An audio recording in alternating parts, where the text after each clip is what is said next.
All right, guys, here is the mobile TV stand that I just got. And this is what it looks like once you take it out of the box. Not too many pieces.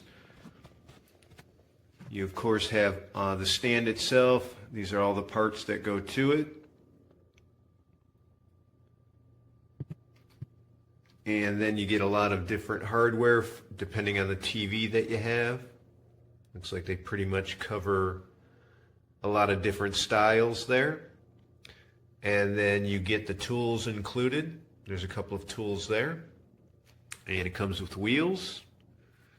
Comes with a cable tie as well and an instruction manual. Okay, so the first part of the installation is to put the brackets on the back of your TV. And depending on what type of TV you have and the configuration, obviously the installation will be a little bit different with each. I have a regular flat back TV, so it just needed to put the screw and a little, I guess, adapter bracket in there, and it looks like that, and that goes on each side. And then the next step is to start assembling the base. And what you do is put the legs on first. There are sets of bolts that go in like that. And basically in the instructions, because you have two short legs and then you have the two long legs, basically the instructions are pretty easy to understand. You want to have the this hole, and then the two longer legs will be there. And then opposite of that hole are the two shorter legs. And then once the legs are in place, then you just attach the wheels. They screw in, and then there's a wrench that you can tighten them down with.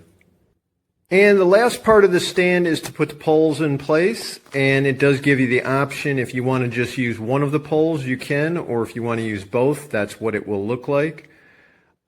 Each pole is held together just by two screws on the back there, so that's not a problem. And then the base plate here is held in place by 4 screws. And so the last part is just to hang the TV. Okay, this is what it looks like once you put the TV on there. That is a 50-inch TV, and it weighs about 65 pounds. Stand had no problem taking the weight.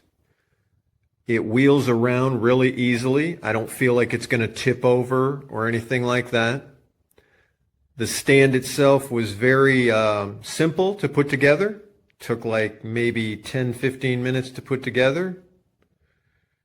So overall, very happy with the performance of this stand.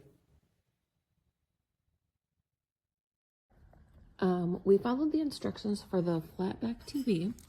And the brackets do extend a little bit beyond the edges for a 32-inch TV.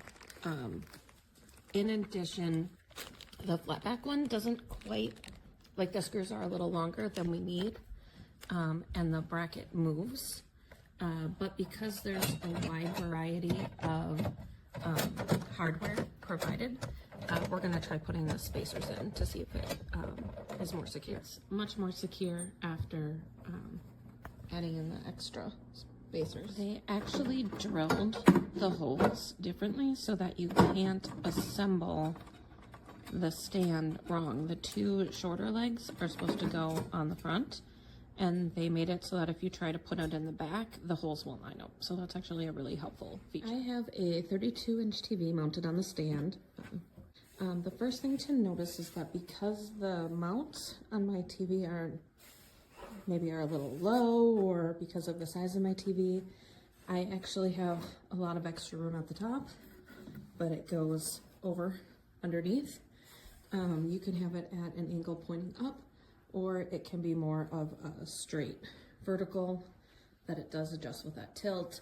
The back, I've always had quick release ones before. This one's not a quick release. It actually screws in so that it can't come off the mount without grabbing a screwdriver to it. This post you can use with 2 sections or with 3 sections. This currently has it with 3 sections, so you can see it's at the tallest setting right now. And it's actually really sturdy because it has the legs in the front are longer than in the back, and it I think it wouldn't survive really being knocked over, but I think if you bump it, you're not likely to knock it over with just an accidental bump. And then the other thing I wanted to say is the installation was actually one of the easiest installations I have. You can see the front legs are longer than the back legs, and the way that the holes are drilled, you can't put them in wrong. And it also has these nice Velcro straps for cable routing.